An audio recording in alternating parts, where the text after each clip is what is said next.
Hey guys, hey, this is Jason Morris here with the group Real Estate Agents That Really Work. So let's go ahead and let's go ahead and get started. So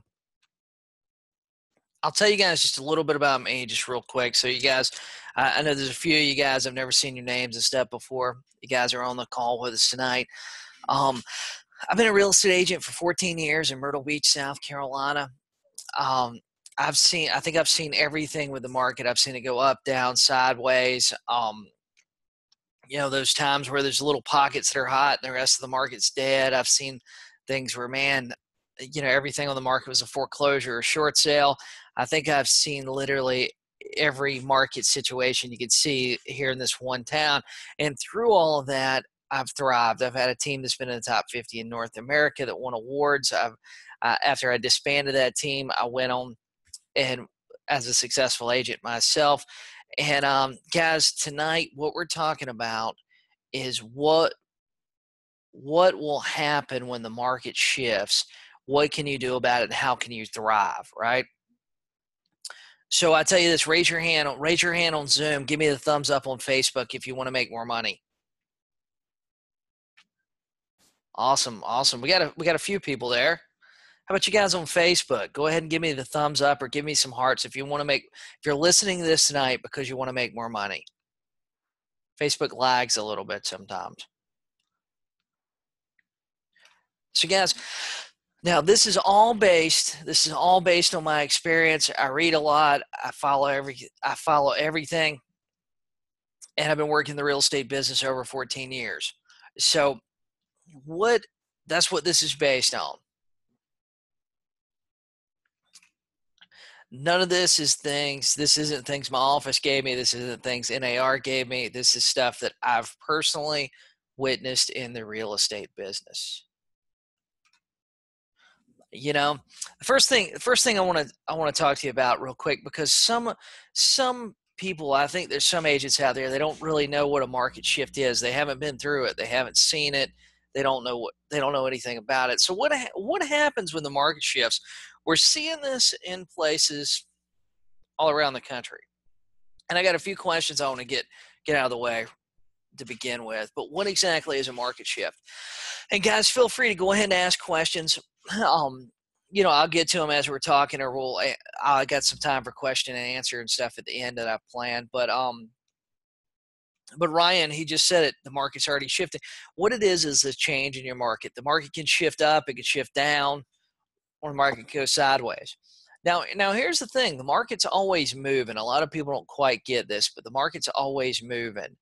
What we typically see, what we see with an appraisal is a snapshot in time.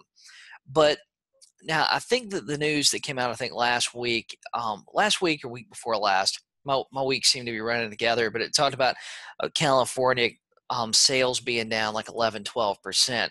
The reason why that's important is because California always seems to be the leader in what's happening with the rest of the real estate world. Whatever happens in California, it typically happens there first, and then we see the effects of it everywhere else. But the shift is really just a change in the market. Typically, when we hear about people talk about the shift, they're talking about a negative shift, right? So, or what they think is a negative shift, a slowdown, right? Because the market can't be 100 miles an hour 100% of the time. There's got to be changes, and there's got to be a point where inventory exceeds demand, or either price of inventory exceeds demand. Typically, I believe that market's driven by price, right? And when prices get a certain high, like we're seeing in California, sometimes, hey, you just get priced out. You know what I mean? But yeah, I mean, we're seeing yeah, we're gonna see it, Ryan. Yeah, the shift is already happening in San Diego, California. Yeah, it's already happening there. Now, I don't think any of this is bad. I don't think any of this is bad by any means. So one of the questions, I had an agent messaging me. I think it was last week when that article came out. God, I probably had 100 agents messaging me questions about, did I think it was going to be like 2008? And I don't. The reason I don't think it's going to be like 2008, I got a couple of reasons. Number one, rental rates are really strong. Right now, in a lot of markets, it's still a lot more expensive to rent a house than it is to go buy a house. And I think that's going to be one of the big indicators that we're going to see. Um, Now, financing is still, I mean, financing is easy. If anything, financing is continuing to open up. It's getting easier to buy a house. Interest rates might be going up, so it might be a little bit more expensive. But as far as the qualification process, in 2008, 2009, all of a sudden, all that stuff dried up. All of a sudden, you couldn't get a loan unless you're perfect, you know. Right now, you can get a loan, just prices are going up, and we're just seeing a lot of stuff. And Suzette, that is a good point. You know what? The California fires might be what's creating that shift. It might be being created by by that. So I don't think it's going to be like 2008 because the money's still there to buy houses, right? Just in some markets, the demand's not quite there.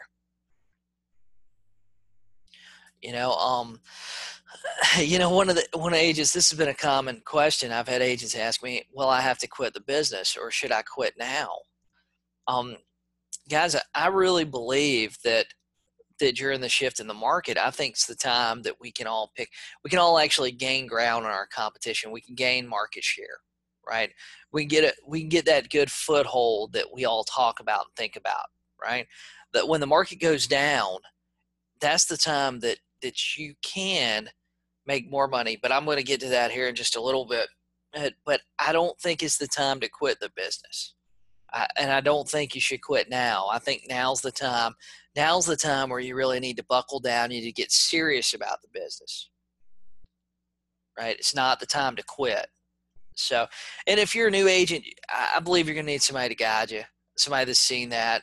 And that's one of the things that I've seen a lot. Is that a lot of agents, they don't know what to do different. So all of a sudden, when Zillow quits working, or they get priced out of Zillow, they go, "Oh man," they start panicking and they go work at the mall. They get a job and go work at the mall or somewhere. Not that anything's wrong with working the mall, but that defeats the purpose. That's not going to help you get closer to your goals. Typically, you're not going to make more money working at the mall. Some of you might, but most of you have more opportunity in the real estate business. But yeah, you got to adjust your strategy. You got to adjust what you're doing some. And guys, there's 10 things I know that will happen. Actually, these 10 things, I guarantee these things will happen in your market.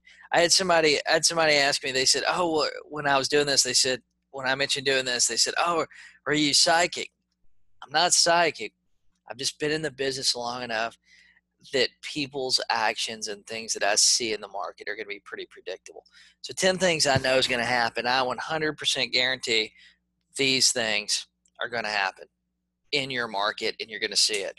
Number one, when the shifts happens, buyers that need to buy will continue to buy, right? Guys, we've saw buyers have been closing on houses, buyers that really need to buy or they really want to buy will continue to buy. In 2008, same thing happened. People would say, "Oh, properties aren't selling." But I'd pull up MLS and properties were selling every day. Believe it or not, I remember in 2008, 2009, 2010, agents sitting around the office telling me how bad the market was. And at the same time, there were properties getting multiple offers on them. Buyers that need to buy, they will buy. There will always be buyers out there that are serious and they're looking to buy, right? Number two is there will be sellers that need to sell. And what will happen is they will sell, right? It doesn't matter if you're in an up market or down market. In 2008, there were still buyers buying property every day in Myrtle Beach, South Carolina, and sellers selling property every day in Myrtle Beach, South Carolina.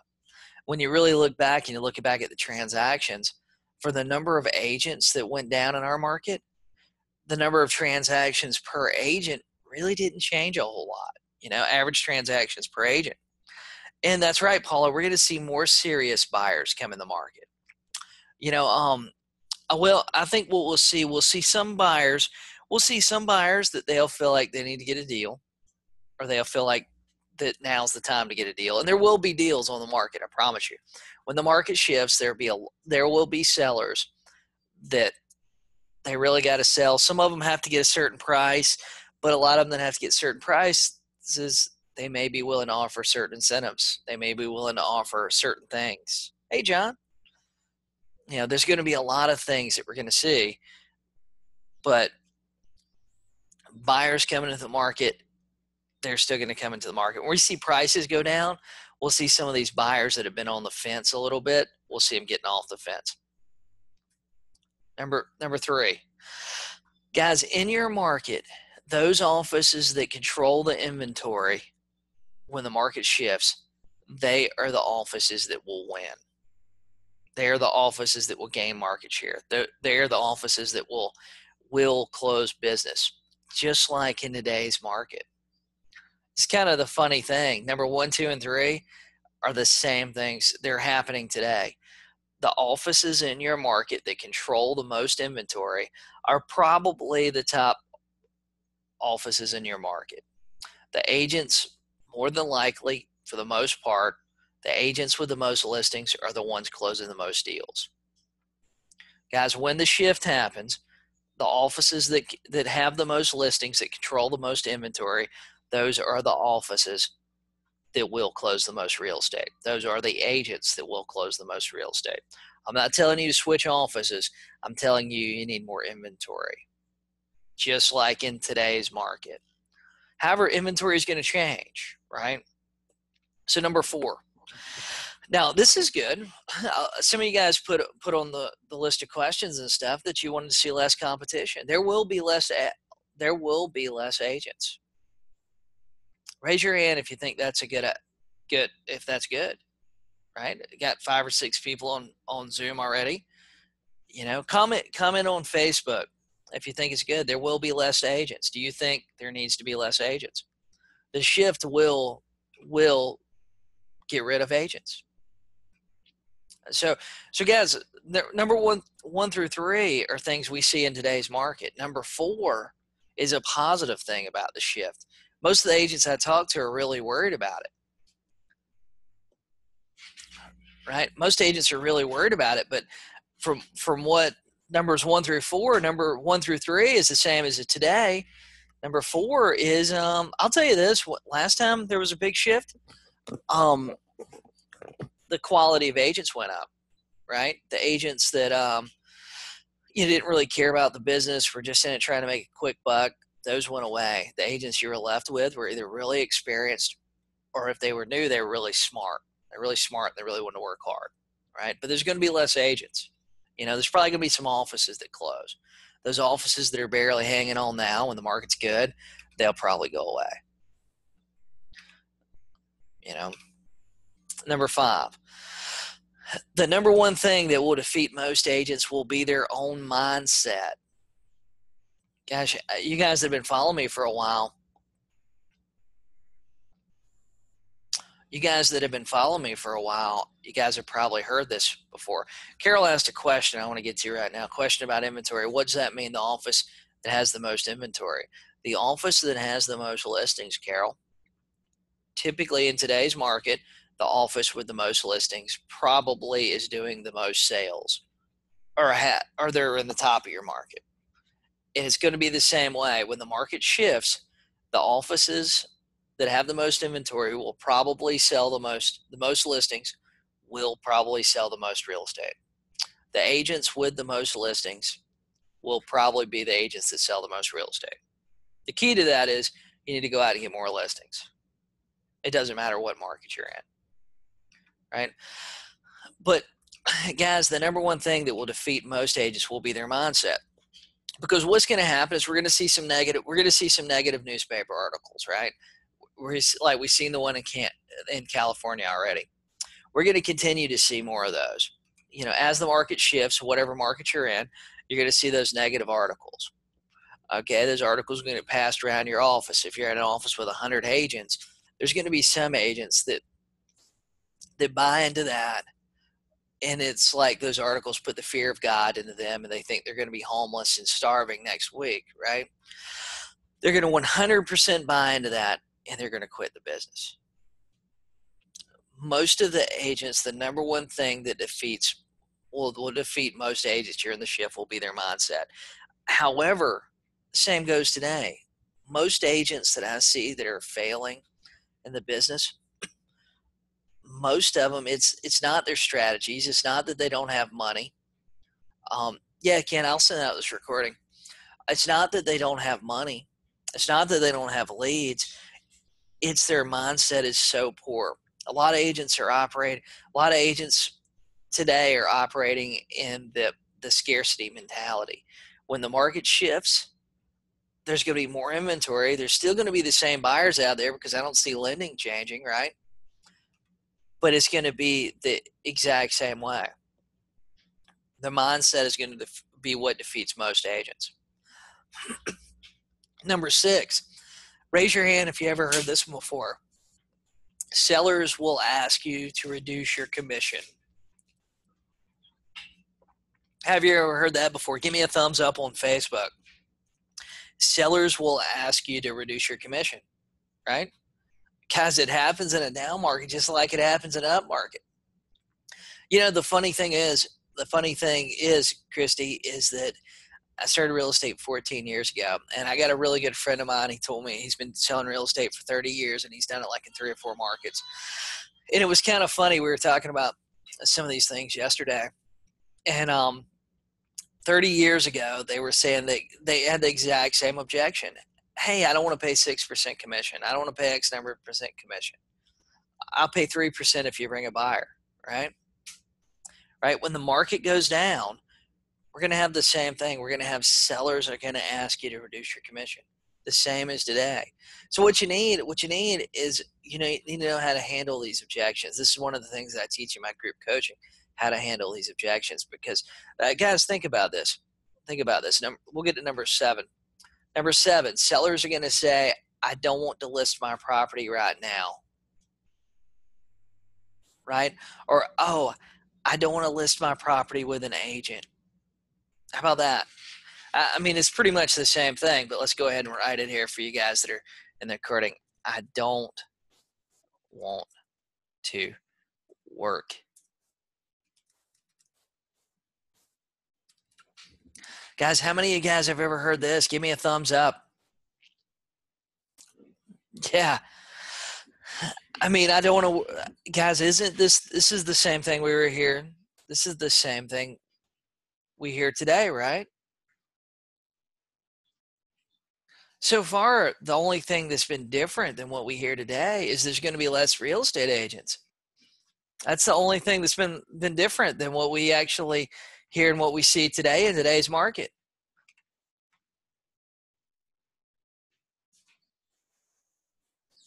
Yeah.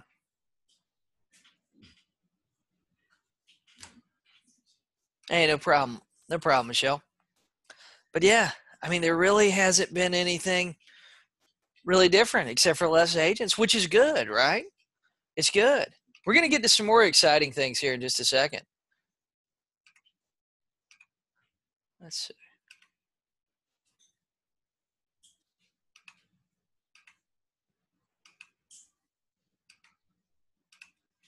Let's see. Number 8. I think this is a good one. Have you guys ever seen this before? Sellers are going to try to sell their house themselves. They're going to try to do for sale by owner.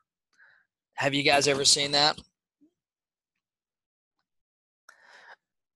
When the market goes down, there's going to be more sellers that are going to try it on their own, right? They're going to try it on their own. And here's the crazy thing. When the market softens a little bit, a lot of them are going to have a lot of trouble doing that on their own, right? Because here's something that's kind of a funny thing. Qualified buyers don't really look at for sale by owners. Which is kind of interesting too. Qualified buyers, the biggest pool of qualified buyers right now in your market is working with real estate agents. The reason being is because they want to see everything on the market. They don't want to just look at one. A for sale by owner is just one, right? And the thing is, a lot of sellers, here's the funny thing, a lot of sellers have never sold a house themselves. So even if somebody walked up to their door and said, hey, I'll give you full price for it, they don't really know what to do. So it's kind of interesting, you know. Your most experienced clients out there, are out there have probably only done one or two, maybe 3 or 4 transactions, right? The people that have done 5 or more are going to do more than that. And Ryan has a good point here. Click It Realty's offering $275 to list it in MLS and direct all buyers and sellers to negotiate their deal. That's right. But you know what's going to happen? What's going to be kind of crazy when the market shifts? A lot of those things like that, a lot of those offices like that are flat fee offices right now, they just operate off volume, right? And when they're not selling any houses and a lot of those things are expiring, there's going to be a lot of sellers. What we've seen the last shift in the market, a lot of those flat fee listing offices, they want to take the listings because they want the buyer leads off of them, right? They actually make money off the buyer leads. The seller leads, they only make a few $100. So what's going to happen is a lot of those offices are going to go away. It's kind of interesting. A lot of those discount brokerages, and what I'm talking about discount, as I'm talking about the flat fee, we'll list it for $200 or $300. A lot of those things are going to go away, which is also pretty interesting, you know. And Ken's right. There's a lot of for sale by owners that when they do get an offer, they think they priced it too low. So it's kind of funny when the market goes down. There's going to be a lot of sellers out there. They're going to try for sale by owners. So what that means is the more proficient you are at listing for sale by owners, the better you're going to do when the market goes down. There's just going to be more of them. And I'll get to something else really exciting about this in a second here. So number 9, we're going to see prices go down, right? And I mean, you know, really, is that really a bad thing when if prices went down in your market 10%, is that really going to be a bad thing? I mean, but you know, we still get paid the same percentage, right? We still charge the same percentage, whether it's up, down, sideways, you know. And Christy's right, more buyers if they're priced less, which should be awesome. I don't think any type of slowdown, or market correction is going to last very long. You know what I mean? Just with the way the financing industry is going, the job market's going well, rental rates are still strong. Any slowdown in your market, I don't think is going to be long.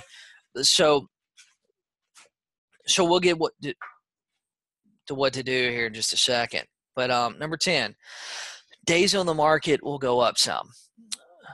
So which this is good because, you know, some of you guys that are working with buyers right now, you're not going to have to jump in your car and rush out to go show it today because it just came on MLS today. Isn't that good? The market's going to be a little bit slower. Your buyers actually have time to look for the house they wanted. To be honest with you, like, I didn't really mind working with buyers when the market was a little bit slower. Richard asks, how soon do I think the market shift's going to happen or will be happening? Richard, you know what? Some markets it's already happening. Some markets inventory is going up. You know, some agents think that if we're in a market with 6 months of inventory, that is a oh, the market's so slow, but that's not. That's actually a stable market. 6 months of inventory is a stable market. Like 5 to 7 is a stable market. Anything less is a seller's market. Anything more is supposed to be a buyer's market. However, I remember at one time in my market, they said that we had 11 years of lot listings on the market. You know, Ted, it is happening in Dallas, Fort Worth. I feel like I hear about it all the time. I feel like the shift's already happening there, man. So what you need to do, we'll get to what you need to do here in just a second. But the days on the market going up some it's not bad. You know, Christine said we still have low inventory and higher days on market, but her average price is $900,000. And in some markets like that, I think just incomes just haven't kept up with the market. Christy Dunfrey, she's in Colorado Springs. She's just said that she had 10 listings coming on soon. Jamie said, yeah, I think it'd be a good idea to spend less on seller leads and put it towards buyer leads during this time. No, Jamie, I think if you listen back to what we talked about a minute ago, the agents with the most inventory are going to be the agents that are going to win when the market goes down. More buyer leads isn't the answer. More seller leads. The calls you're going to get from seller sides during this time, they are going to be excellent.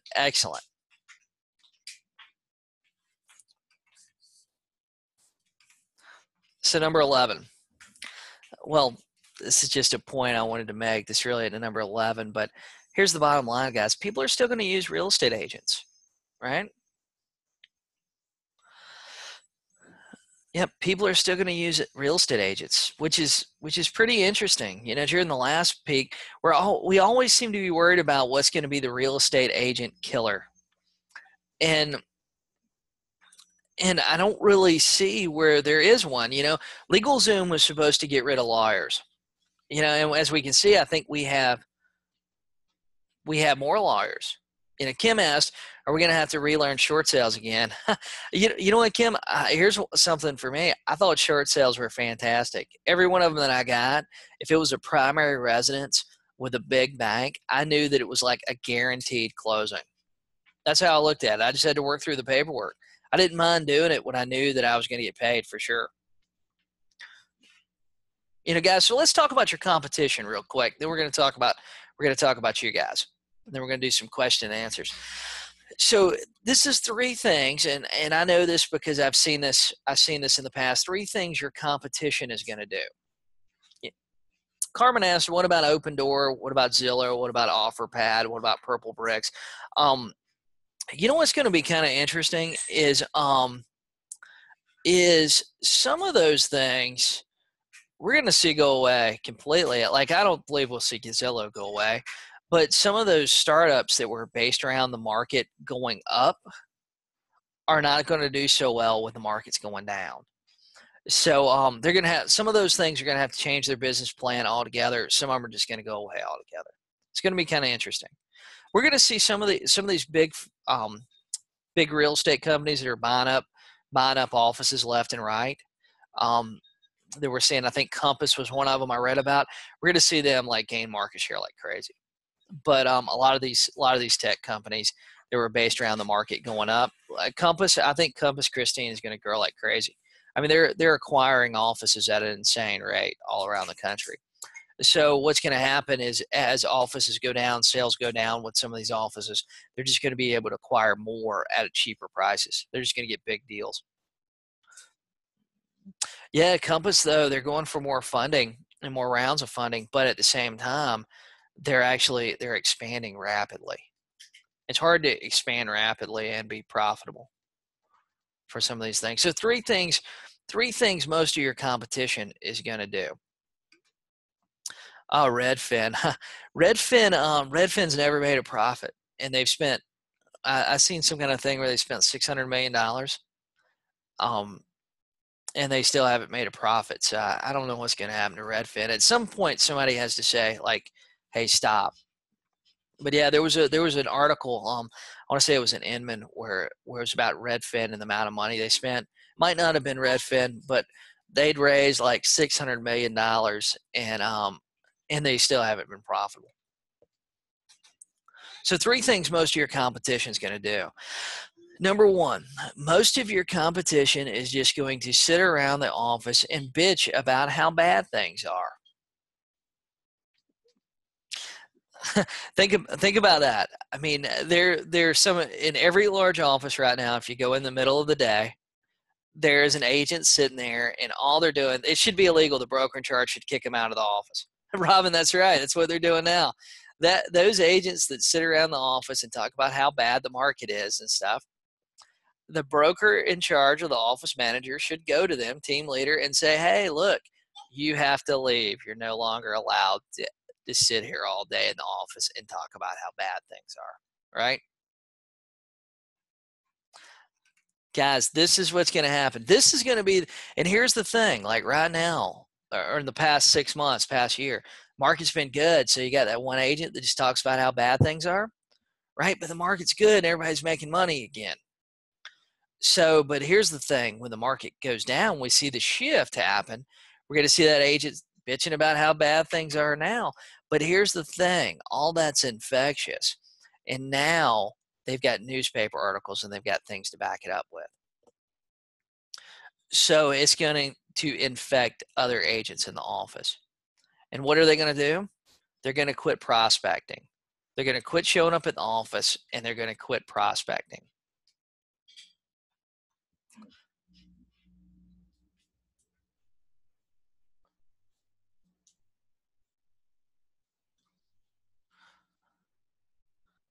But that is the number one thing that we're going to see. We're going to see them. We're going to see agents bitch, and then we're going to see people. We're going to see agents quit prospecting, and then the number three thing is we're going to see agents get other jobs. Right? What would happen? Like I hear agents talk about it all the time. They talk about how bad, basically, or how many people are calling in their market. What would happen if all of a sudden that number got cut in half? Yeah, if the number of agents prospecting in your market got cut in half, and then all of a sudden you had more for sale by owners, more expireds to call, what would happen to your business? I mean, to me, this all sounds good, right? Next, okay, we're going to talk about what you need to do, what you need to be doing in your business. Right? That's right, Ken. Your business would grow if all of a sudden 50% of the people making calls and prospecting every day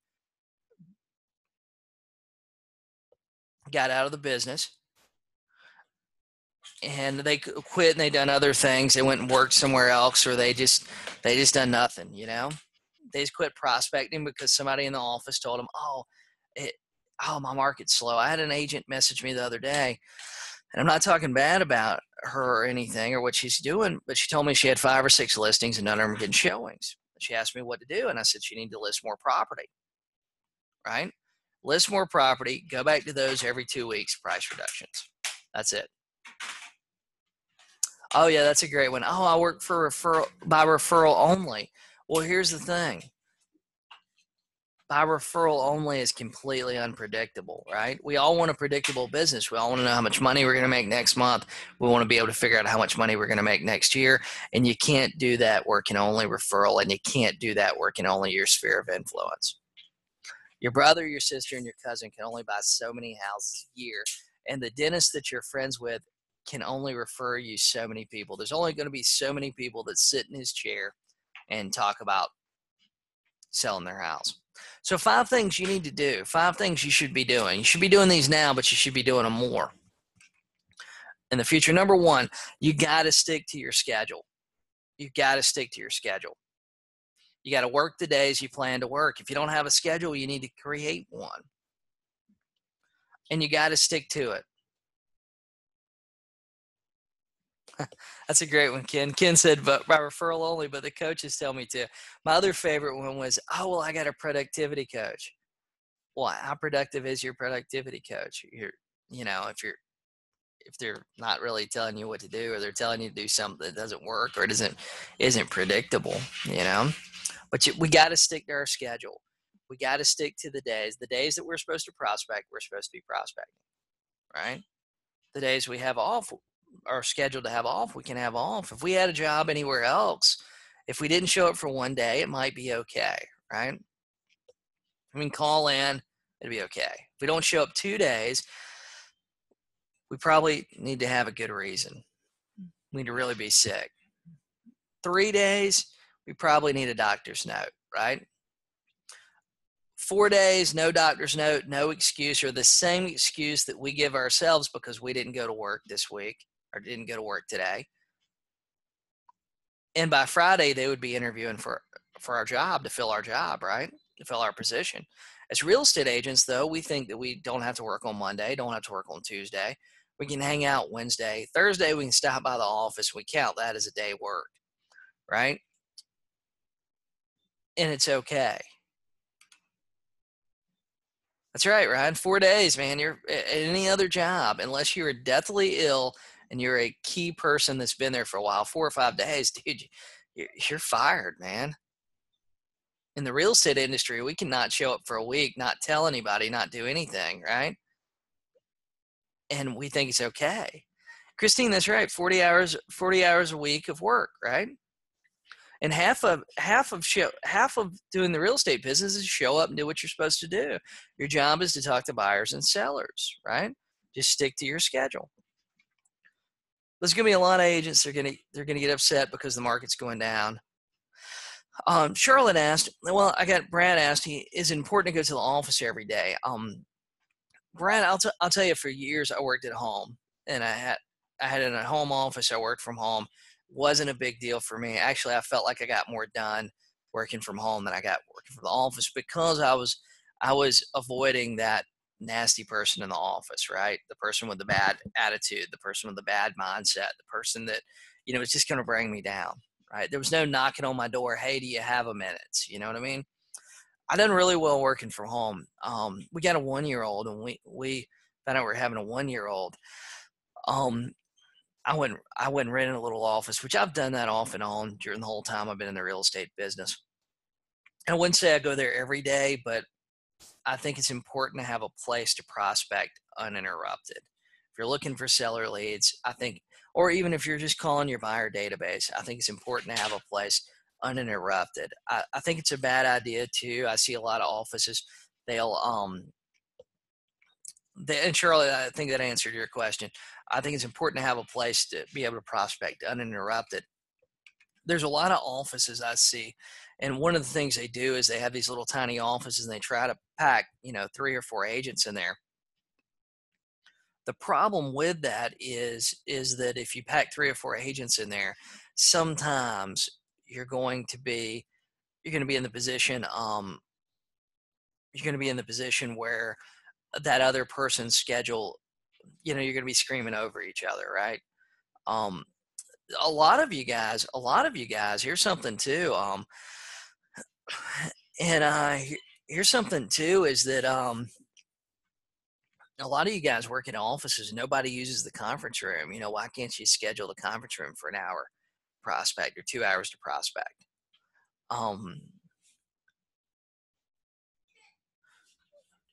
Every day is like a quit for the day. Yeah, Big McGee. Yeah, man, I just stay away from the office. But I work for eXp Realty, so we don't actually have brick and mortar offices. So, but I rent a little executive office. And guys, you can do that. You can rent actually executive offices in most markets. Some markets have some executive memberships. It just depends on where you're at. So you get the opportunity. You got a place you can go use for an hour or two. You know what? Ted said he finds it hard to work from home and lives alone, but it's just too easy to slack off. Yeah, Ken Regis is a great one. Ted, you know what, man? Here's one of the things that is kind of interesting. Man, I feel like this is for me personally. I get up every day, man, at like 6:30. Now I don't really have to, but I'm that excited about my goal. I'm that excited about my goals and what I'm doing. You guys can hear my little girl, but I'm that excited about my goals and what I'm doing and the direction that I'm heading with stuff, my personal business, and just things that I have going on, that I personally am like excited to get up and go to work tomorrow. I think one of the reasons why a lot of us can't stick to our schedule, we make a schedule and we can't stick to it, is because our goals are too low. We don't have goals that we're excited about. We don't have goals that keep moving us forward. We don't have goals that make us want to get out of the bed in the morning. It's not really that exciting if your goal is just to go pay your light bill. Make enough money that you can go pay your light bill. It's not really that exciting. Um, just getting by is not exciting for anybody, right? But maybe your normal goal is that you're gonna get out there and you're gonna make $100,000 a year, right? But 100,000 just pays your bills. Maybe your goal needs to be 200,000. Maybe it needs to be 300,000. Sometimes, guys, I'll tell you this too. Like 14 years of being in the real estate business, sometimes it gets boring. Sometimes it gets to where you get in that same routine, right? The same schedule over and over again. You're like, oh my God, do I have to do this today? Sometimes you need to look at your goals and look at the things you want to do, and look at your real estate business as the vehicle that's going to get that for you. Right? Hey, if I do this, if I sell 10 houses, if I go out and list 10 houses this month, I'm going this, I'm going that,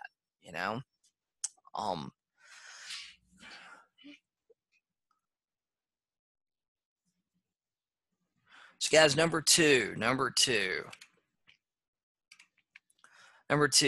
you got to keep prospecting. And Ryan, sometimes you want to do that. Sometimes you might need to mix it up, go door knock rather than call. Go door knock expireds. In my market, in a lot of markets, one of the reasons why I wouldn't recommend doing that is just timed between expireds, But number two, keep prospecting.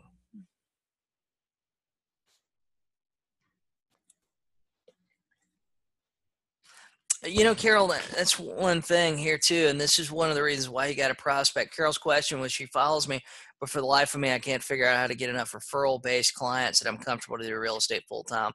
Carol, that's the problem that agents will always have. You cannot depend on your referral partners, your friends and family, the dentist down the street. You can't depend on them to send you enough business. You've got to go out and look for business, and you have to prospect. You got to pick up the phone. You got to call sellers. I'll tell you guys that are listening to this, I see we got about 80 people on between Zoom and Facebook. You guys listen to this. I'll tell you, one of the craziest things that I learned in the business when I first started was, I had those months like a lot of you guys, where, hey, you're working buyers, you're working your butt off. All of a sudden, you got 5 that close this month, and then for the next 3 months, you're zeros, right? The only way to level out those peaks and valleys is to prospect, and it is to look for sellers. Now, it's always great. Like, I get real estate agents. I had one that messaged me earlier, wants to send me a friend of theirs. They want to buy an oceanfront condo here in Myrtle Beach. Hey, look, I'm really grateful for those. I'm really appreciative of any referrals that I get sent. However, the thing is, we can't predict when that's going to happen. You have to prospect. Prospecting is predictable, right? And we got to keep prospecting, and we cannot stop listing properties, right? This is another reason, guys. Your days on the market are going to go a little bit longer. And things aren't going to sell as quick, and you're probably going to have a few more listings to expire, right? It's 100% normal in a market like we're heading in, like the shift part of the market, okay? Guys, we got to evaluate our listing systems too. When evaluating our listing systems it's going to be extremely, extremely important, because a lot of us have listing systems that are financially unsustainable. Right? We believe that every listing we have to go out and we have to get drone footage. We have to get a professional photographer. We got to pay a stager to come in. There was one agent I talked to not long ago. Their listing system costed them almost $1,000 per listing. And the problem is, for a lot of us, is if it's costing us $1,000 as soon as we get the paperwork signed, whether they sell their home or not. The problem with that is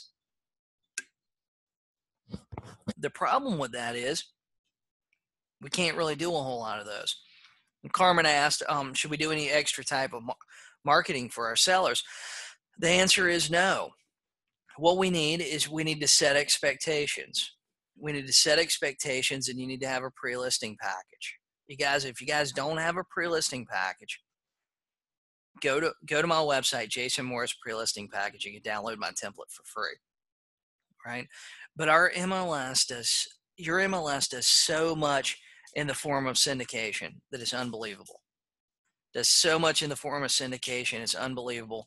Guys, we can their property is going to be on every website that has a property search that includes your market or includes your MLS, right? I mean, there's not a whole lot that we need to do in addition. Open houses, honestly, guys, I'm not a big fan of open houses. I think open houses are great if you want to meet the neighbors and look for other listings in the neighborhood. But Ken, I noticed a lot of MLSs are stopping syndicating to Zillow and Trulia. But here's the thing, man. Most buyers are not just looking at one website; they're looking at 10 websites.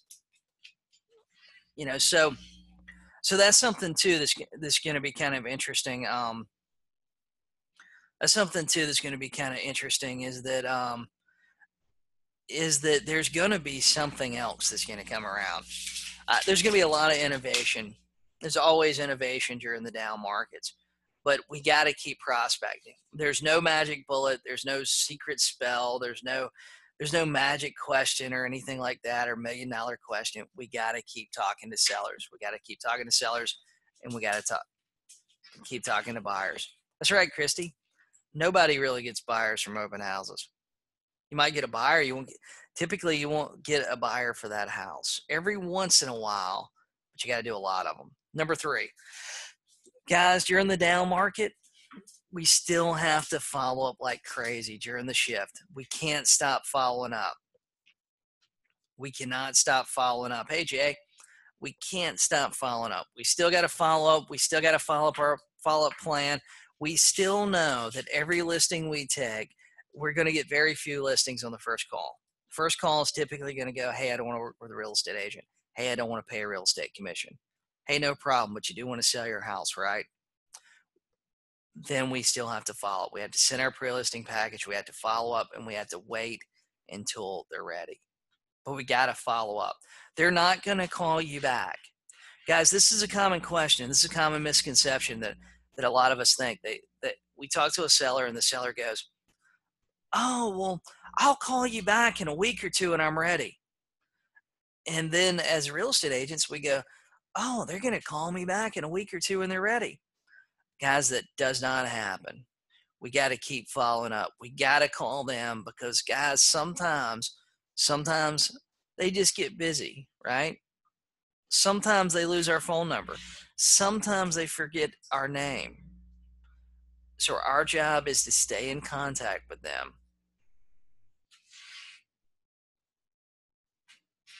Christy, yeah, guys, what's really different? Guys, I haven't told you very much that's going to be different between an up market and a down market, right? Yeah, Ryan, dude, you know what? When I started talking about follow-up, a couple of years ago, I started talking about follow-up and massive follow-up, and I told people at the time I was listing like 15 properties a month, and I was talking about a lot of follow-up and stuff on webinars and stuff. Agents thought that it was brilliant because nobody talks about follow-up. They're not going to call you. All of us are the same. There are people right now that probably have a product that I probably talked to on the phone that I need or I want to buy. But here's the thing, dude, I hadn't called them back. I'll probably buy from them. It might be this call. It might be the next call. Think about that. Typically when they call, when the telemarketer calls you to sell a product or service, it isn't at the most convenient time for you. It never is. It never is. Yeah, just because you have a good conversation, right? Those good, meaningful conversations, you should even follow up more with them. But that doesn't mean you're locked in. It just means, hey, you had a nice conversation. Honestly, the next day, they probably don't remember your name. But that's why when we have the good conversation, we need to send the pre-listing package. We need to follow up and make sure they got it. See if they have any questions. We need to follow up again, the next day or two, right? Oh, yeah, I would call them before Monday. Yeah, if I had a great conversation with somebody, um, seller said, and here for you guys on Facebook that can't see Ron's question, seller says my job might be changing, but I won't know anything until next Monday. Would you still call them before Monday? Oh yeah, you better believe it. 110% would call them before that. What I would probably do, okay, it's Monday, so I'd probably call them like Wednesday or Thursday, and I would just go, "Hey, Ron, Jason Morris with eXp Realty. Just want to give you a quick call. Hey, man, we talked the other day. I know you won't know anything till Monday, but I was doing a little bit of research. I was looking for some buyers in your area, and I know that you said you wanted X number of dollars for your house, or that's what you would need to get. Um, I was doing a little bit of research, and I just want to give you a quick call and tell you what I found. Hey, the one down the street just went pending for X. The one down the street just sold for X. There's one that just came on the market, but I think yours is nicer. If we put your house on the market now, this is where to be with the competition, right? I'd come up with, I would be creative and I'd follow up with them about something of value. I wouldn't follow up around. Most agents, what they're doing when they follow up is they follow up and they go, hey, this is Jason again. Do you want to sell today? And, that's it, right? Ryan, you're right. You know what? Really, until you meet face to face, your pre-listing package, you can mail it. I prefer to email it, but really, for the most part, you're just another phone call. That if you're calling once, they're never going to remember you. Maybe second, third, fourth call, you know, you made a good impression. You send them your pre-listing package. You got to send that because you're the only person sending it. Think about it, guys. I'm like probably the only real estate person out there that does webinars like this, telling you how you've got to send it and how important it is. Nobody uses them hardly. But number 3, you got to keep following up like crazy. Number 4, you've got to work on your mindset, right?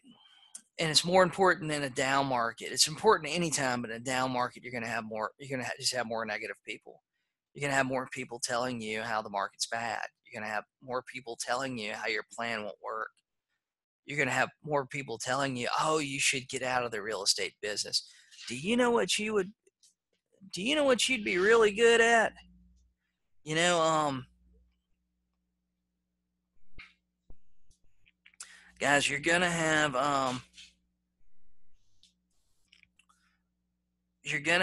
people that are gonna be more negative, just in general. And you know what? The sad thing about it is some of it's going to be closest people to you.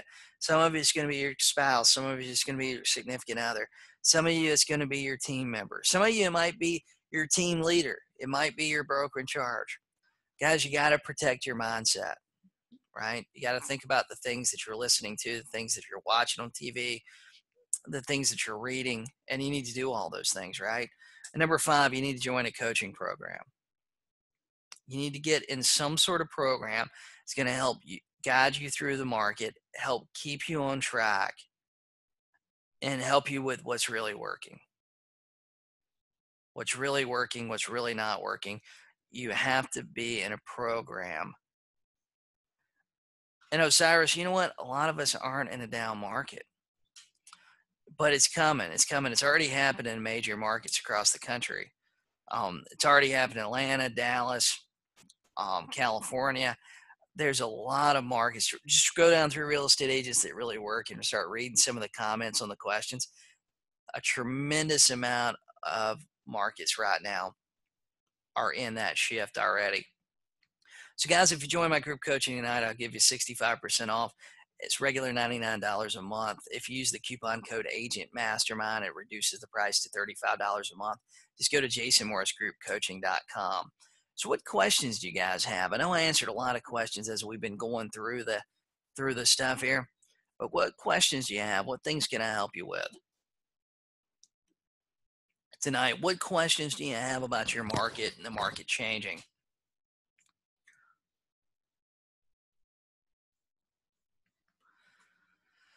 As you guys saw, a lot of the things that we're going to see in the down market is going to be the same well, the things we saw in an up market is going to be a lot very similar. Eric said that he's in Southern California. How do we explain to clients who still think we're in a seller's market? You know what, Eric? We show them the market data. We show them what's available. We show them how their home is competing with others on the market right now. That's what we have to do. We have to do a great job of showing them what the competition is.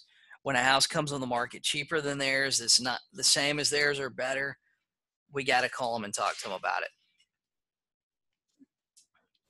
Hey, Christy, all you got to do is go to jasonmorrisgroupcoaching.com, jasonmorrisgroupcoaching.com, and use the coupon code MASTERMIND, Agent Mastermind. You know, Kim asks, is there a price point that we should focus on during the shift? Mid-market, high-end investment pricing. Kim, I think, you know, one thing for me is I always like the affordable section of the market, because the affordable part of the market doesn't really change a lot. You know, the upper end luxury market changes constantly. And that's usually the first one to experience higher days on the market. I like the whatever's affordable price range in your market. My market is under like 200, 250. Some markets 200 is like super cheap. Some markets might be under 400, you know? So Shannon, yes, actually I wrote a book. I wrote a book on how to be a FSBO master, but it's you get it for free being part of my group coaching. But yeah, I go down through for sale by owners. That was one of the things, I'll tell you, that was one of the things for me in the past that I've been really, really good at, is for sale by owners. And now guys, now is the time to make sure that you've got those kind of in your routine, that you're getting comfortable with them, that you're going on listing appointments, you have your pre-listing package and stuff set up for those, because there's going to be a wave of them coming.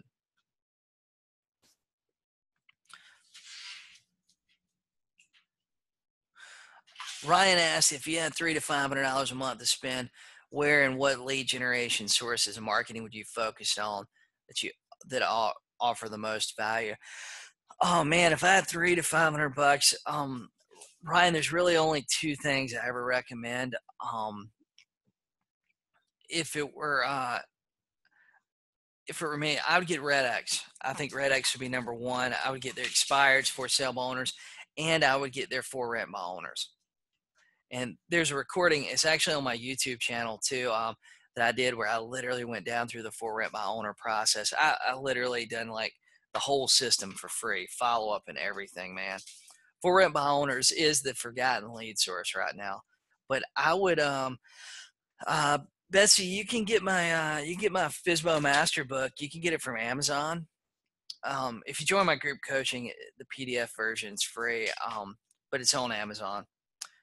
But Ryan, that's what I would get, man. I would start prospecting like crazy. You could probably get the three of those expireds for sale owners and for rent by owners for like, I don't know exact price, but it'd be under $200. You get the dialer and all three for probably $300. That doesn't include Onyx, but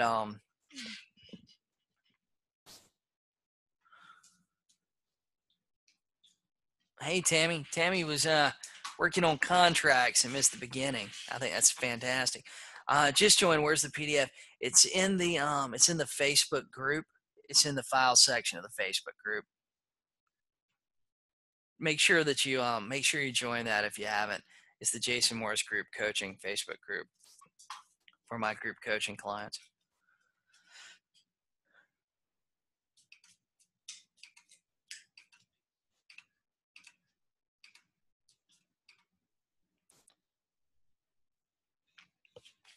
Hey, Carmen said this has been a huge relief to listen to. I've been a realtor for the last 4 years in up market. You know what, Carmen? I'll tell you, if you've got a plan and you just go out there and work hard and execute every day, during the different shifts in the market when the market slowed down and stuff, I actually found I liked real estate better then. You know, I felt like everything was quality of other agents, the people I was working with, were a certain higher standard professional too.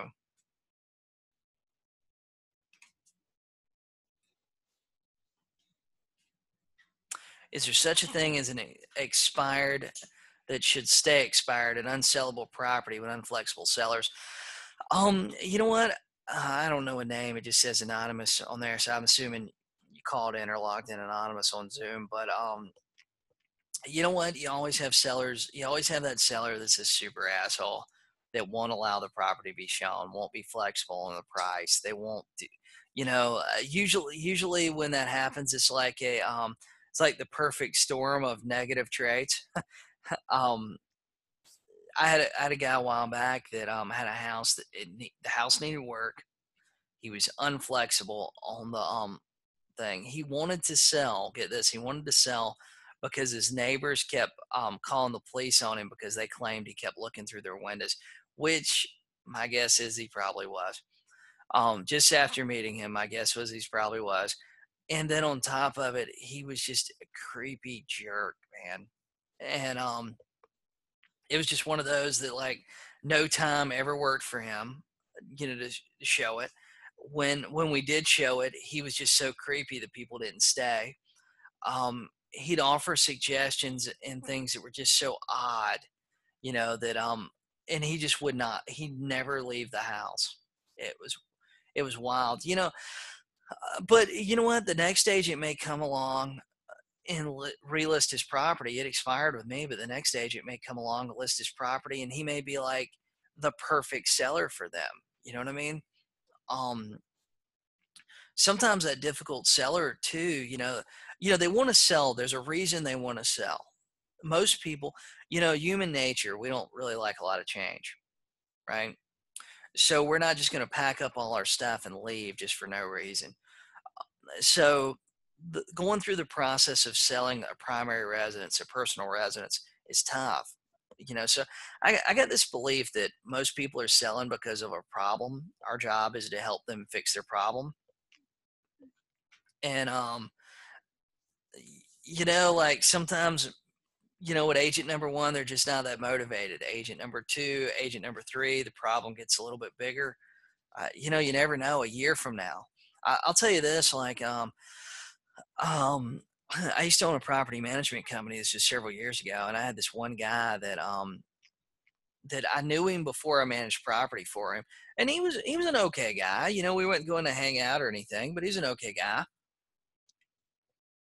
I started managing his property for him as part of the management company. Man, he was like the biggest jerk ever. I mean, to us, the tenants, everything. Um, he would do like creepy, weird stuff too. Like I remember the tenant living there, calls me up one day and yeah, they were kind of young. I don't think they'd ever had I think this was like their first place on their own kind of thing. Parents co-signed and tenant calls me up and says, "Hey, the appliance duster came here." And I'm thinking like, that's so weird. And anyway, she tells me all about the appliance duster coming. And I said, "Well, what did he do?" And she goes, "Well, he said that you guys hired him to dust the appliances." We in no way, there's no such thing as an appliance duster, anything. It was the property owner was going there because he wanted to check out the tenant and everything. And he told them that he worked for the management company and that he was there to dust the appliances. Anyway, he would just do these creepy things, and it turned out he was going through this like horrible time in life and stuff. And after that, anyway, we ended up firing him. And after that, I talked to him probably every 6 months or so, and he's actually like a super nice guy. So sometimes, I wouldn't think that, I wouldn't avoid calling a seller just because, hey, the house expired a couple of times. I wouldn't do that at all. So Ron asked, as a percentage, what portion of for sale owners would you estimate you pass up because of their numbers unreasonable? You know what? Sometimes, Ron, this is something that's kind of interesting. Sometimes, you look at the ad, and let's just say, for example, they want 175,000 for the house. We feel like it's worth 150. Um, Sometimes, man, they're doing that whole thing. Oh, let's start high, and it's kind of funny. and I call them all. Like I don't look at the ad and discriminate based on price or anything. And I think that you got to call them. You got to know what the situation is.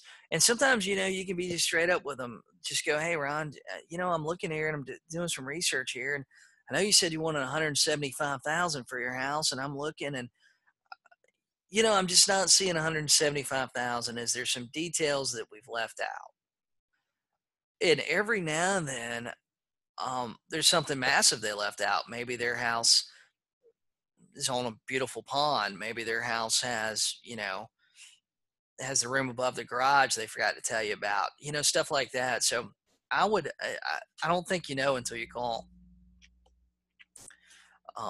Christy said recently went on a listing appointment. Sellers informed me they were going with Agent X because they have 40 years experience. I tell them I work harder, smarter,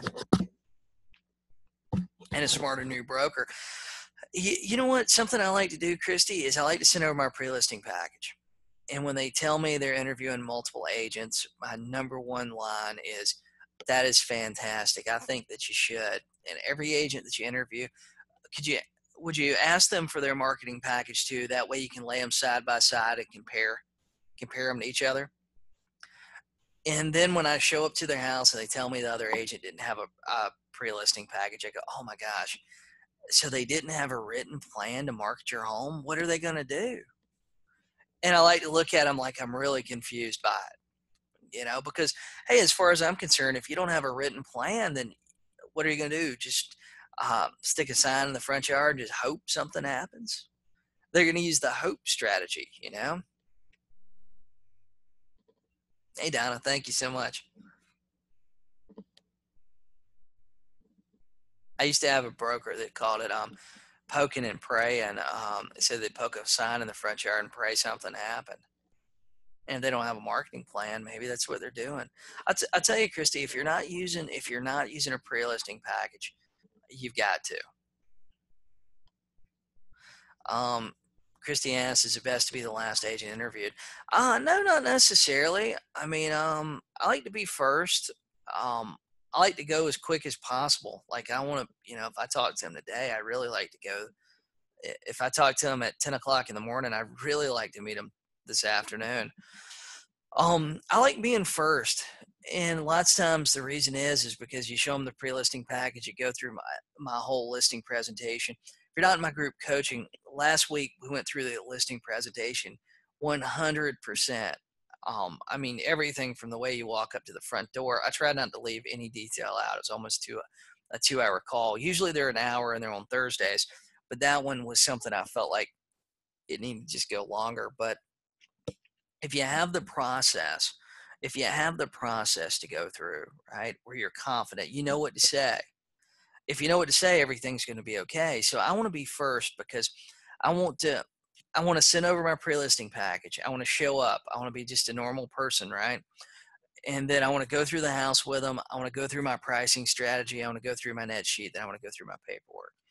And my whole listing presentation takes about 30 minutes from the time I walk in the door till me sitting at the kitchen table going down through paperwork with them. It's not a big crazy thing.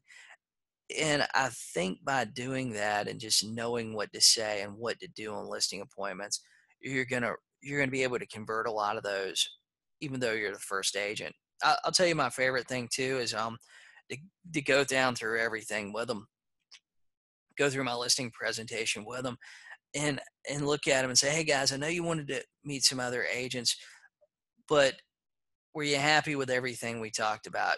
Were you happy with the price we talked about? Were you happy with this? Were you happy with that? Guys, look here. I like to take pictures as I'm walking through the house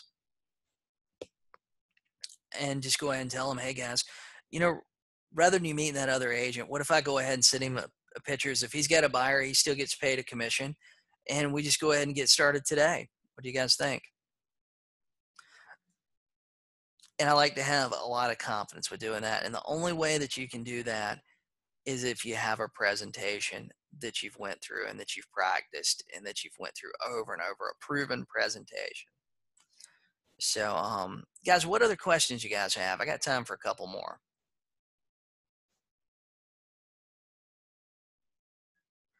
Let through here. I got a question. What does my schedule look like tomorrow? And tomorrow's a funky day for me. It's just appointments.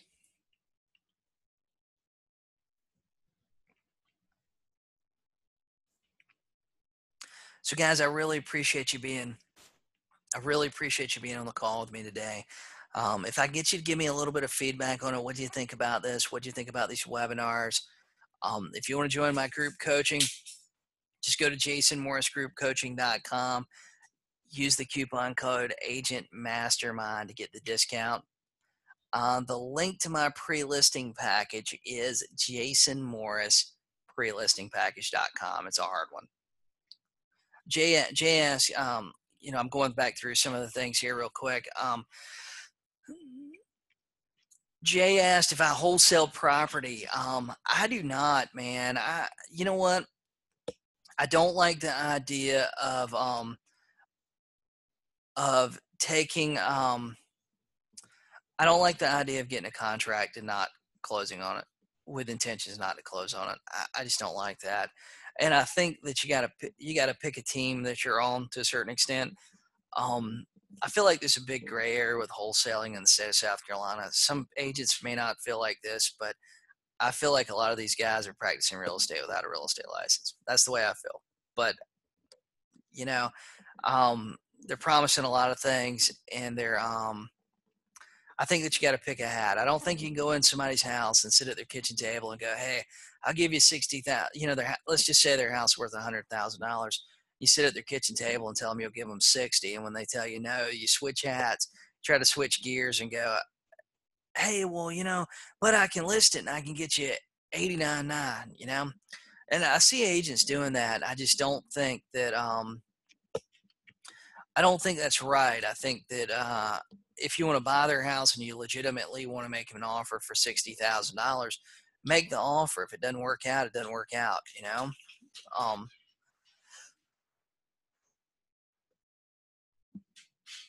Yeah, I think if it doesn't work out, it doesn't work out. So I'm super upfront about what my intentions are.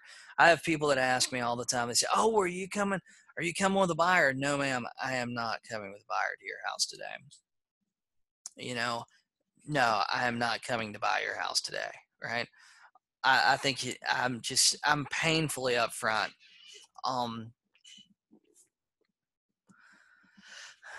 Paula asked when I do that, when I tell the person, "Hey, I'll send you the I can send them the pictures." You know what? I always put them in MLS, and if they give me an agent's name, I will send the listing over to them. I have no problems doing that. And you know what? If they have a buyer, lots of times they got in the door by saying they have a buyer, or "Oh yeah, we want to preview the house for buyers." I don't like the idea of previewing houses. I'm super painfully honest and upfront with people. I am only looking at your house because you want to sell it, and I sell houses. That's what I do. If you guys will eliminate the word listing from your vocabulary, your business will change. Right? Typical schedule, Christy. What I think all of us, our schedules are pretty different. I usually get up about 6 o'clock in the morning. I like to listen to something motivational. My typical prospecting schedule for me in the past has been, get up 6:30, drink some coffee, listen to something positive, some kind of positive something, and then from there, I'd like to be at the office about 7:30, 7:45. That way, I got a few minutes to get set up. Maybe get me something to drink, get some water, get some coffee, something there. And then I want to be on the phones at 8. I call from about 8 to 10, 8 to 11, depending on how many people's answering the phone and appointments I get. 11 to 12, some paperwork. 12 o'clock lunch, the afternoon appointments. Right? I'll tell you, in my coaching and stuff, one of the things I talk about is that we have to schedule our family commitments first. Pull out our calendar, schedule your family commitments, schedule your non-negotiable business items, right? Continuing education, things like that. And then third, schedule your prospecting, and then fourth, put in everything else. But we got to prospect, and I think we got to prospect daily. Richard asked, how long have I been using Red X? I'll tell you what, man, I've been using them for, 10 years probably. They told me something interesting one day. They told me that I was one of their first 500 subscribers. And I'll tell you what I've seen with Red X over the years.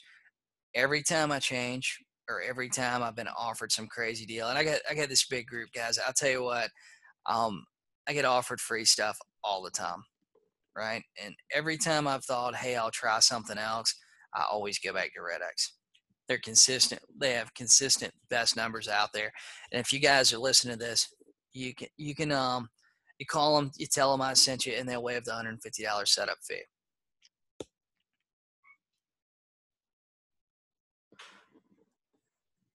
Let's see.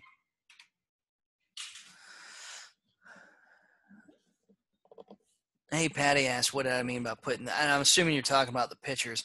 I always put the pictures in MLS. Just upload the listing, right? Just input the listing and just send the listing with all the information over to them. There's no sense in just texting them, 5 pictures of the house. That kind of wastes everybody's time. If I'm going to send it, I upload it to MLS and put in the entire listing and then send it over there. Hey, Mr. Tom Realtor, whatever, that didn't get the listing. Here's all the information. The seller asked me to send this to you.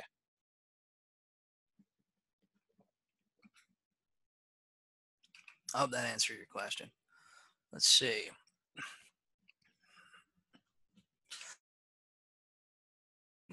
Hey guys, well, I really appreciate you guys being on with me tonight.